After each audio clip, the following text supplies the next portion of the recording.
रायगड जिल्हा परिषदेत ग्रामविकास अधिकारी वैभव पाटील यांच्या संदर्भात प्रशासनाने सलग 2 महत्त्वाचे आदेश जारी केल्याने हे प्रकरण पुन्हा चर्चेत आले आहे. मुख्य कार्यकारी अधिकाऱ्यांनी जारी केलेल्या पहिल्या पत्रात वैभव पाटील यांच्या संदर्भात विभागीय चौकशी सुरू असल्याचा उल्लेख करत त्यांना तात्काळ कार्यमुक्त करण्याचे निर्देश दिले आहेत. त्यानंतर अवघ्या काही दिवसांतच दुसऱ्या अधिकृत पत्राद्वारे चौकशी अहवाल, शासन परिपत्रके आणि उपलब्ध नोंदींचा संदर्भ देत पुढील कायदेशीर कार्यवाही करण्याबाबत आदेश देण्यात आले आहेत.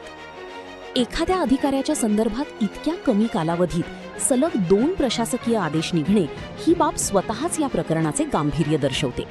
मात्र हे आदेश जारी होऊनही त्यांच्या अंमलबजावणीची सद्यस्थिती काय आहे याबाबत अद्याप स्पष्ट माहिती समोर आलेली नाही.